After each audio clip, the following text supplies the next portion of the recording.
Welcome back to Hitting the Bricks on the Stoop. I recorded this earlier, but I'm going to do this again. And I'll cut right through the chase. But let me just, a frame of reference.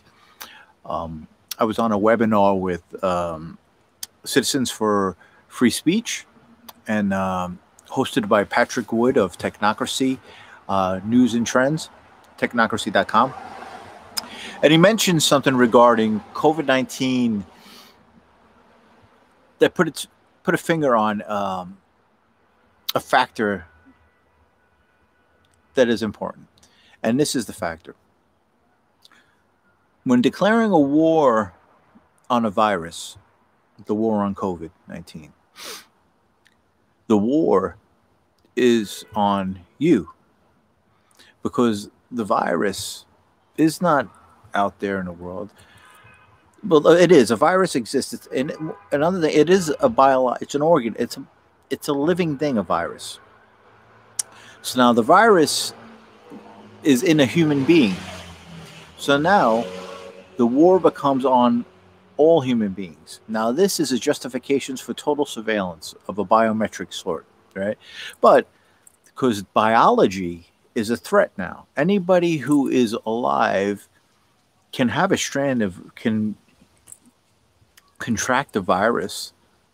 So is this to suggest that we are going to create an authority using health that is going to monitor human beings 24/7 so that they may or may not have, now in this case it would be COVID-19, but of course, well, there's COVID-20, COVID-21, COVID-22. So the war is on you.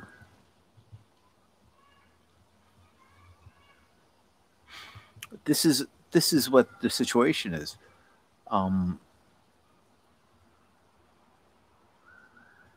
Yeah.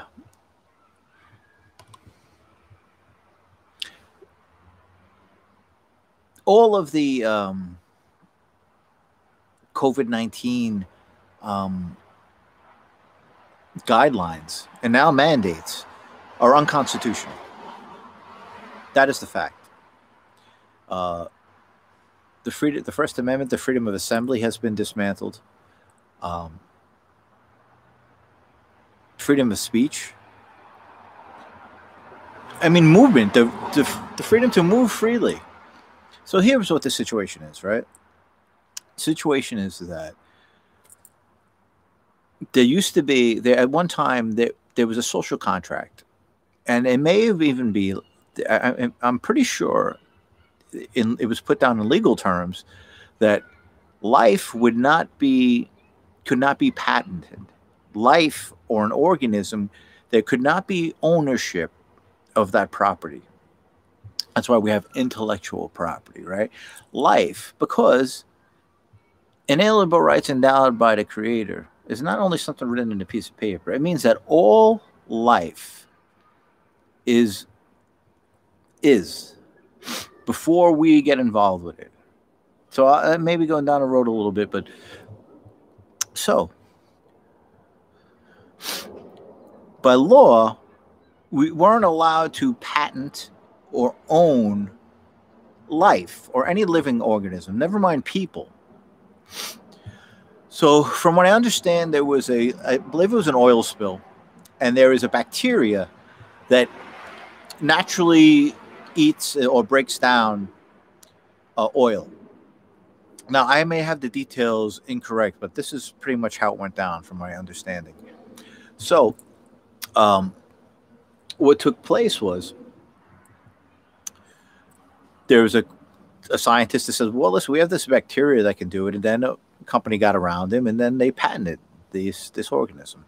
So you sure, and who knows, if you want to go into details, the people who maybe had ideas, I mean, the amount of, look at the money that's just going into biotech, or look at the money being invested in a vaccine, right?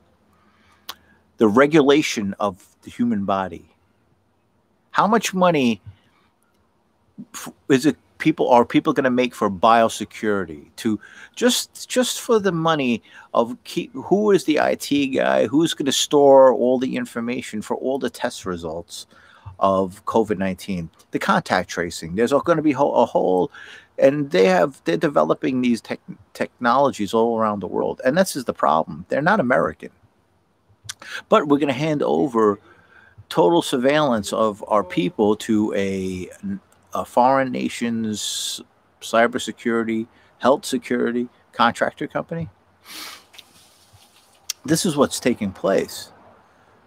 And maybe I jumped too far down, but these are the steps that are being taken. So if there are people who plan these things out, it's not a far stretch to say that people who do not live in America may have caused this spill because they understood this bacteria, brought in the scientists and says, well, listen, we have this bacteria.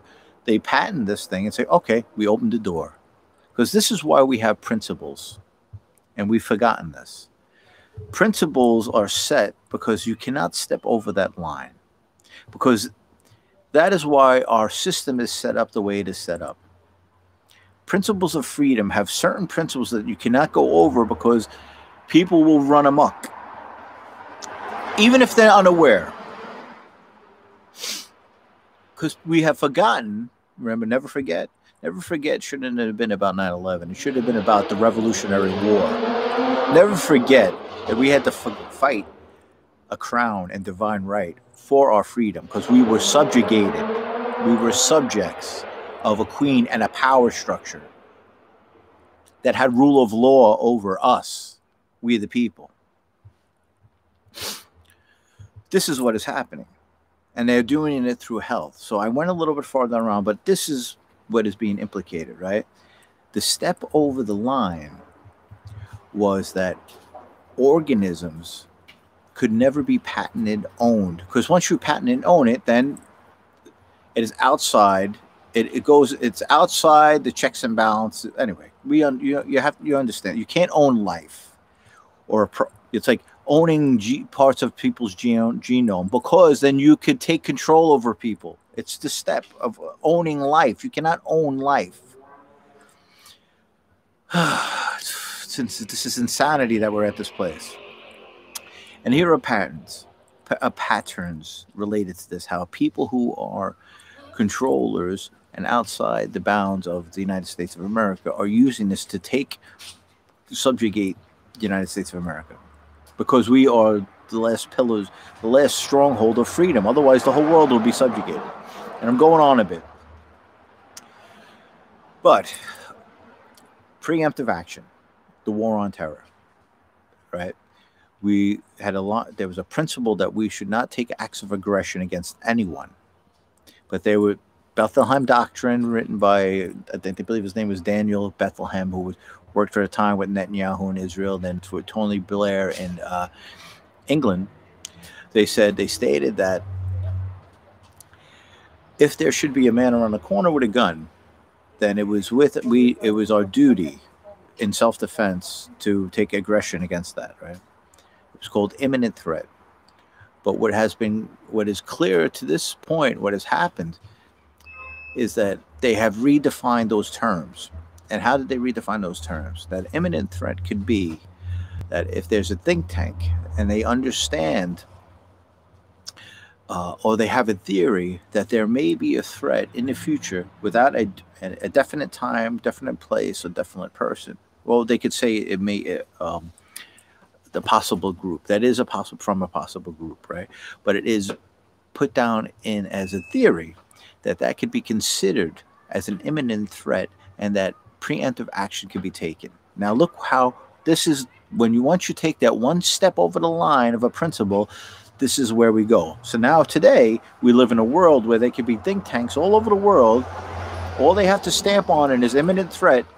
They put some mouthpiece up in front of a camera with a corporate owned media, and they can just say the word, there is an imminent threat, and people go right to 9/11 and say, oh, there's someone that wants to blow up 2 towers. 3, sorry. Right? But yet imminent threat is just a bunch of guys that may have interests that have nothing to do with the Constitution, your safety. Right? And now they're doing it with health. And now, again, there was a trespass. There was a step. Someone stepped over the line. right? With the war on terror, it was preemptive action. We're not supposed to do that because there's no way to have proper checks and balances. And it gives power to authorities outside. We create an authority. Look at the structure we are living in today. We live in an Orwellian surveillance state that didn't exist before. I mean, maybe they were ushering it in, but it didn't. Like, if people want to talk about the greatest, go back to 1950. Look, there's no surveillance network. I mean, maybe there was, but not cameras and devices. But anyway, aside from that. So now we have the war on COVID-19, where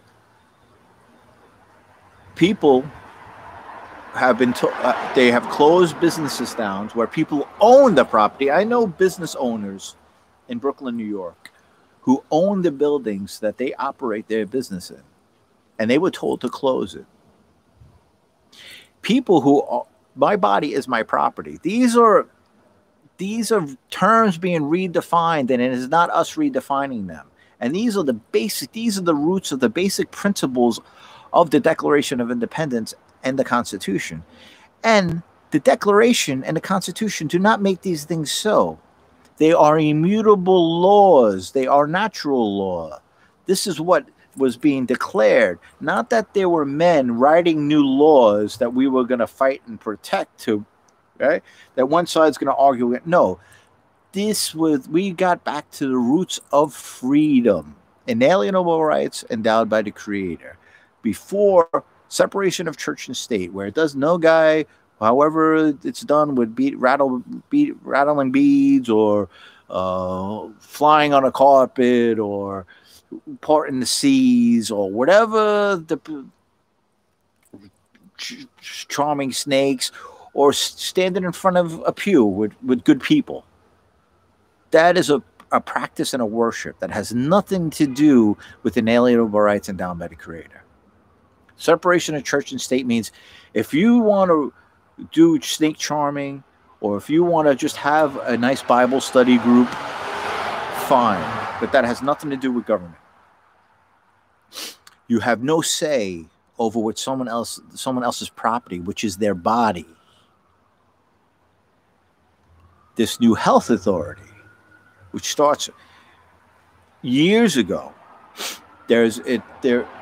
Event 201, they've been, if you go into the literature, there are globalists, let's call them. This just means there are interests that have to do with money and power, that live by principles or want to put forward principles that are not the principles of freedom that we understand and we're supposed to be vigilant and live by in the United States of America. So now, since they went over that line and said that they could patent an organism, right? Now they have gone over the line that said that a virus, that people can make laws and create mandates and authority, and they can establish a military management of a health issue, which is your body, that they could create law that will regulate your movement, your interaction with other human beings, basically your life, your body. This is happening now, and it's no mistake. The people who are doing this are treasonous, and the reason why they are treasonous is because the United States of America is the Declaration of Independence, is the freedom that the Constitution was written to protect. When we first had when they first declared our independence, there was 13 states. Now there are 50. We all know this. What that means is that the borders are secondary to the freedom.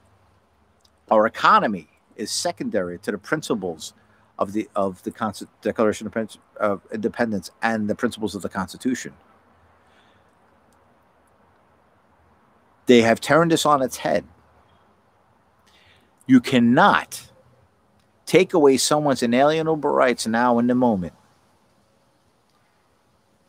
to secure anybody's safety in 5 minutes from now tomorrow, whether it be someone with a gun, whether it be someone with the sniffles, or a virus.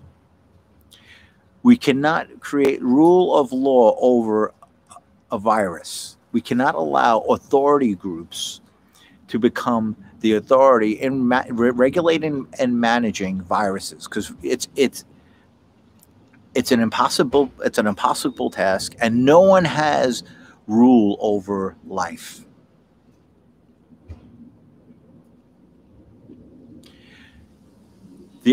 I heard the governor of New Jersey talking today. He said, well, he was going to order people, how many people some people can meet.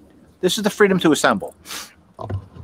This is not only the freedom to assemble in a church now, or freedom to assemble in public. Now they want to control the freedom of assembly of you in your home and your family, because they want to prevent that it may spread this COVID somewhere to someplace, possibly, right? So they are going to regulate how many people of your family can come to your home that you own, because they want to prevent. And he's ordering this. He has no right to. This governor is treasonous. This is treason. He should be investigated and be taken out of office for dereliction of duty. And anybody else, the governor of Georgia, if you're unaware of Abby Martin, she's an independent journalist. I'm not a journalist. I'm just an American practicing my freedom of speech, the First Amendment, and this is a conversation.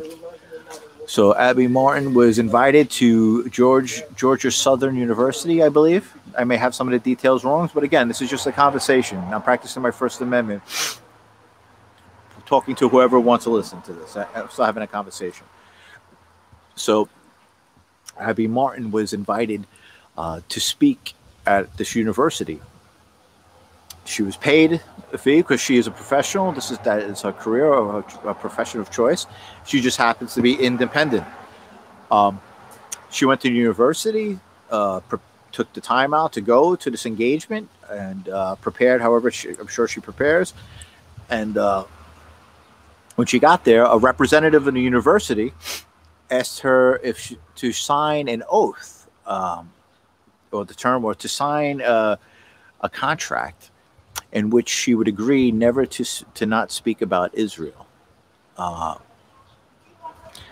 And she responded that, well, I'm not here to speak, from what I understand, I'm not here to speak about Israel, I'm just here to speak about journalism. They said, no, we want you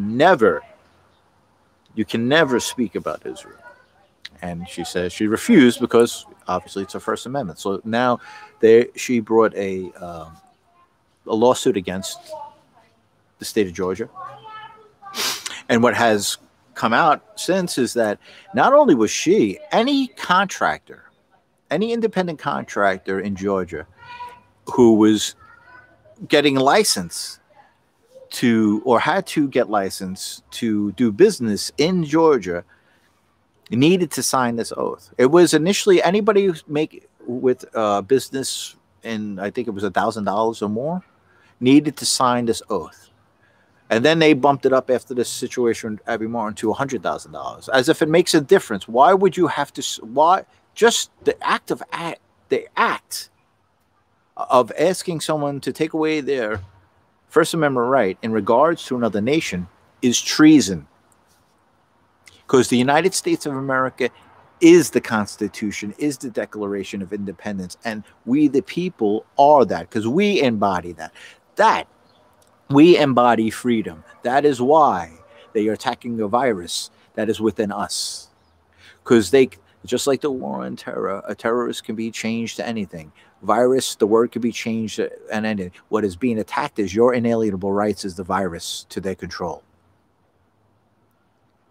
That is what the war on COVID is. You are the one. The war is declared on you. Inalienable rights endowed by the Creator is freedom. And don't take my word for it. Look in the mirror. Are you wearing a mask in your house? Are you driving your car wearing a mask? Well, here are the facts. There's a 99% recovery rate from COVID-19. We are not in a pandemic.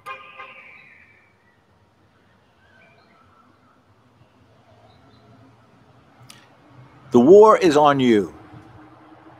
The Bethlehem preemptive action is a trespass against inalienable rights endowed by the Creator. And it is an act of aggression against, well, it is treasonous because it attacks the Constitution. It attacks the freedoms of Americans and human beings. And here's another thing. Say Israel, right? There are Israel is in partnership with China. And this is not anything about Israel is its own nation. They're acting from their own principles. They're a sovereign nation. Their priority is to take care of Israel. I believe in separation of church. Anybody who practices Judaism, I think they should in peace wherever and whenever it should. I hope it fills their life with joy. And whatever that practice does, it's none of my business. But the Declaration of Independence, the Constitution of the United States of America, is not my business. Why? Because it is me. I am that. Inalienable rights endowed by the Creator is endowed in me, as it is endowed in you. As a matter of fact, it doesn't stop with Americans. It is every human being on the earth. We were just the people that declared it. That is what natural law is. It is not, you do not have inalienable rights written by a pen, a quill, and a paper. No, it is. That is what freedom is. So in Israel, you have the 8200, which is an intelligence agency. They are some of the smartest, probably some of the smartest people in the world. They're the top hackers in the world. They're at the forefront of cyber technologies. Microsoft in Israel is the CEO, is an alumni, or I guess you would say 8200 military man. I guess, I don't know if it's, I don't know how they term it. But if you understand, everyone in Israel serves in the military. So it's a military state. It's not a judgment. That's just what it is. That's their business. It's not my business. Right?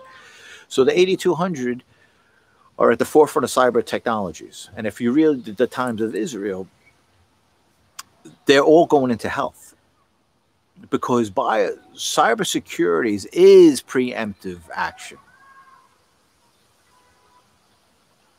It's neuroscience. And if you look at James Giordano, Dr. James Giordano, I put a lot of his links to his West Point lecture about neuroscience, the weaponization of neuroscience, the brain, the battlescape of the future. This is his words. He's an expert in that field, speaking to West Point cadets. And he tells the West Point cadets, I am here to tell you that neuroscience is weaponized, neuroweapons, and you will encounter neuroweapons in your personal life, in your professional life. Whether those two coincide, you will encounter them. It is in play today. It is called WMD squared, which means weapons of mass destruction and disruption, in which they and I'll also go in recently in the New York Post. There was an article, Music in You, Beamed Within You. And there's a new product, just happens to be from a company from Israel, in which your PC,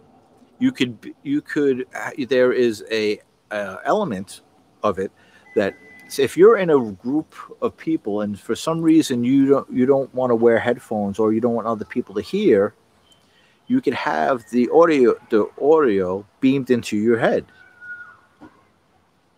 So, but if you're not aware of this, this is it being sold commercially. But this has been around for years. People call it V2K, voice to skull, the voice of God. It was used in Iraq, in which they had a group of. You could see there's a TED Talk. Look up voice of God. What happened was that basically it's a pad, and you could direct the energy just to an individual where. Normally our hearing works that we would hear there's vibrations in the atmosphere around us, and it goes into our ear canal and it bounces off our eardrums. And so that signals to electromagnetic pulses, communicate to the brain that this hearing, that thing we experience as this auditory experience. With V2K, it would be the frequencies. The particles aren't engaged or outside, but it is hit. The same process happens within your skull. So you experience the auditory experience, but it's within your own sphere of your own brain. Now, whether this beam is a different, maybe going further down the line of this communication, this technology, as it is suggested by Dr. James Giordano, has been along for decades. Now they are commercial. They're putting it out as a commercial. So, what is the implications?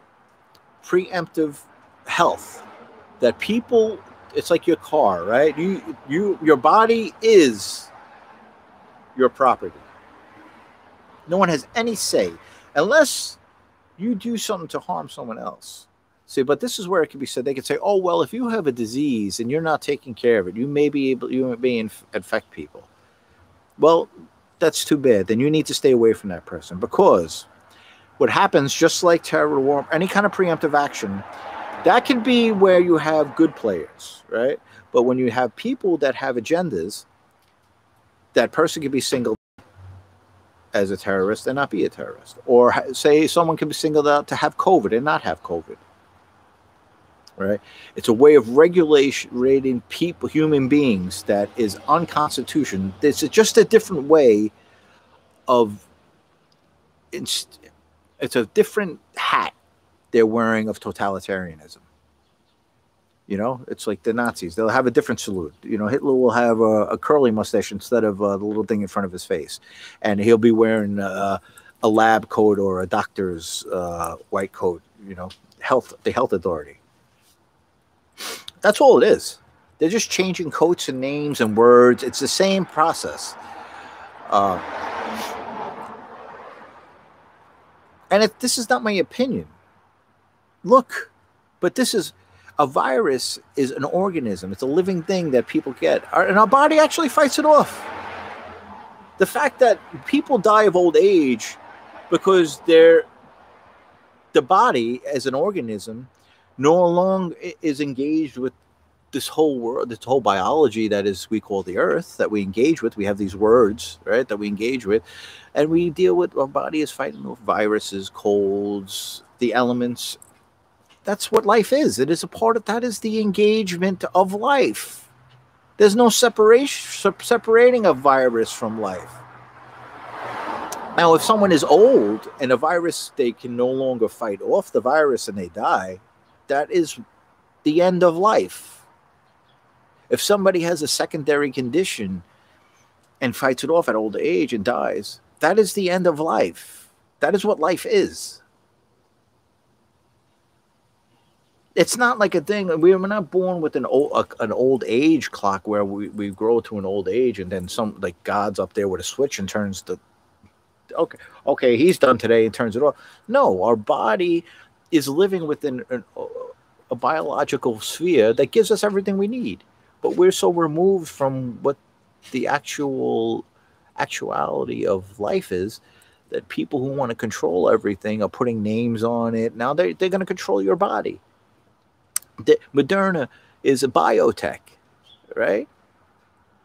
Moderna, here's another thing about Moderna, right? The company that's warp speed, it's supposed to be giving people vaccination. It has zero experience in vaccines or flus, but it has a wealth of experience in genetic engineering. I read, if it was correct, I believe I got it from Patrick Wood off his website from technocracy.com, who had a quote from the president of Moderna, who said that, the president of Moderna, who said that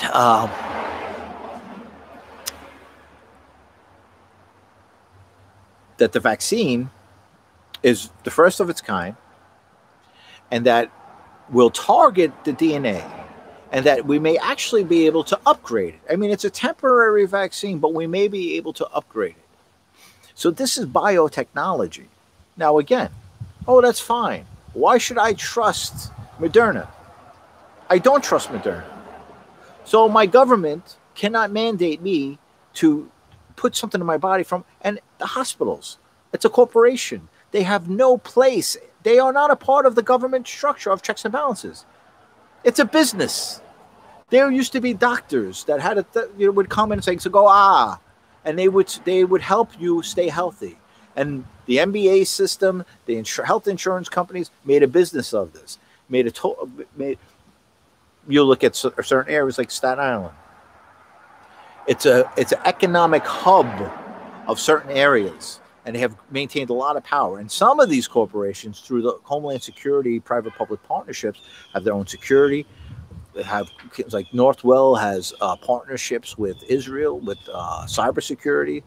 Not that that's good or bad. I'm saying, as for us as individuals, as Americans, yeah, that goes outside checks and balances of the system, right? So, hey, how are you? So this is what the situation is, right? No, it's not like there's nothing wrong with going to a doctor and saying, okay, that's not what has happened. We have global corporations taking over a healthcare system, going into areas, say like Staten Island. There are no more family practitioners. Home Depot, it's the same thing. NYU Lagone, right? He was one of the financiers. He was one of the money men for Home Depot when it started. Now he's one of the main. His name is all over all of the NYU Langone health facilities. Is this a mistake that Home Depot went in, took away all of the mom and pop shops? All of the hospitals and healthcare engines have done away with all the family care practitioners. You used to have someone who lived in a community. They used to be in Bay Ridge, Brooklyn. They used to call him Doc Tom, Dr. Gradler, beloved member of the community. Right, and I spoke to him. He says, "Yeah, you won't see this ever happen again because people can't afford it. People are not going to school to be family practitioners because it's about preemptive medicine, not like preemptive security. No, it's about, okay, take vitamin C. These are go get exercise, get out in the sun. Like, you can't monetize that. He's making money because you're going to make some money stopping in to the shop." But he's not going to making money because they're going to have a biotech in your DNA where they're going to have an IT team monitoring you 24/7, where they can have they're all making money. So they make a whole industry about contact tracing you, so they can know who and where you are and where you're going. No, it was just a man who had owned a brownstone, had a business, opened up his doctor's office in the basement, and would go up and buy lunch. You know what I mean? No, now we have Northwell, who have private Homeland Security partners flying in from Israel or China, wherever, that are going to say, they want everybody to walk. Everybody in the office has to have a flu shot, just because it's all about it's a power structure. Okay, and maybe I went off a tangent. So this is the bottom line. The war on COVID is the war on you. Why? Because a virus exists inside a human body. And so who's the human body? You. Do you have it? I don't know. Oh, no, but now we have to create a whole economic structure to test you. Oh, no, you can't go to work unless you test. Oh, geez, what the... Who are these people? It's not, the government can't do this to you. The government's not supposed to. Never mind a medical authority. And here's the other rub, right? The teachers union. A friend of mine's a teacher, and they were saying, "Well, we're going to have the teachers sign. We want you to sign a consent form to have random COVID tests. But if you don't consent, we're going to send you home and not pay you." That's not consent. So this is all over the country. Oh, and here's another thing, right? So someone walks into a store to buy food. Oh, no, I'm sorry, you can't come in unless you wear a mask. How are they supposed to buy food?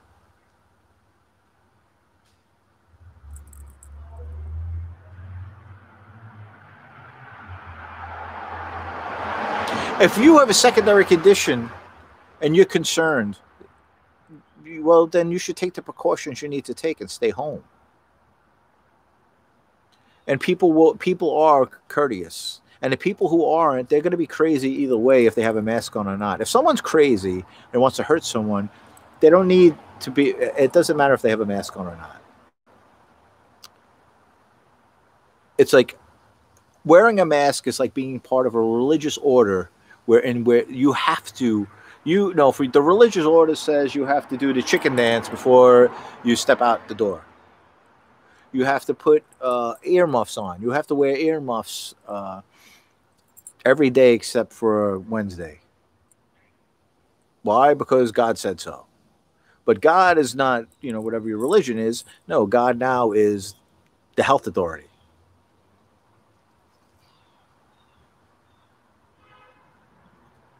Because a virus is a living thing. And we're just too ignorant about that we are nature. Our body, anyway, I'm going on.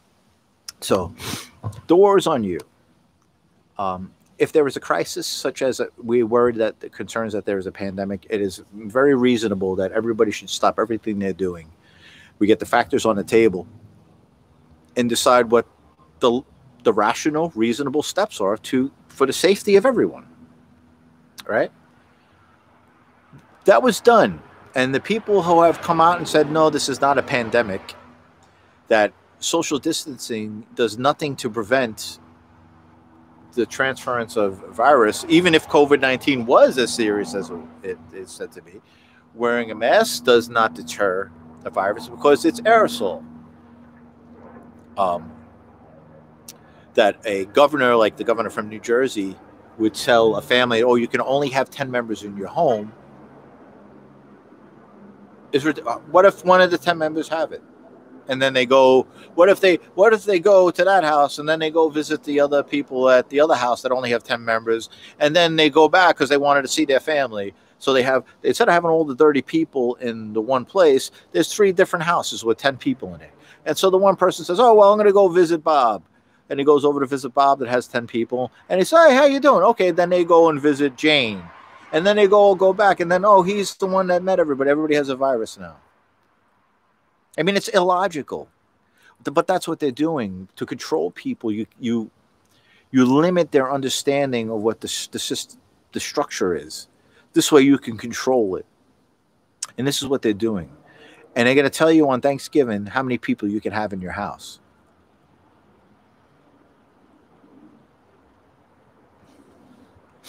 That's not the United States of America. That has nothing to do with the Constitution or the Declaration of Independence. The governor of New Jersey has loyalty somewhere else.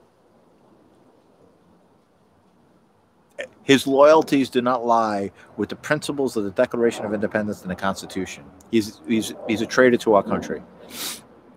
Abby Martin. Anybody who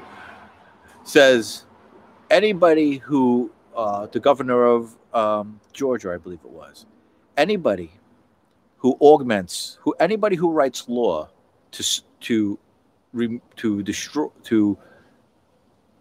put a bar against someone's freedom is treasonous, is a traitor to the country, because the country is the Declaration of Independence and the Constitution. If we get 2 more states tomorrow, it'll be the same thing. If we went back to 13 states, it'd be the same thing. The protection of the security of the body of an individual is secondary to protecting their freedoms. So I've gone on a bit here. I'm going to put this on because I'm getting hacked a bit, or have maybe, well, it doesn't matter. The gremlins, the digital gremlins. So, okay, so this is Babble from the Babble. Babble from the Rabble. The war is on you, but it don't have to be. This has been represented by, this is a special edition of, I don't know. But yeah, we are free unless we comply and give it away. And it's happening. Take care.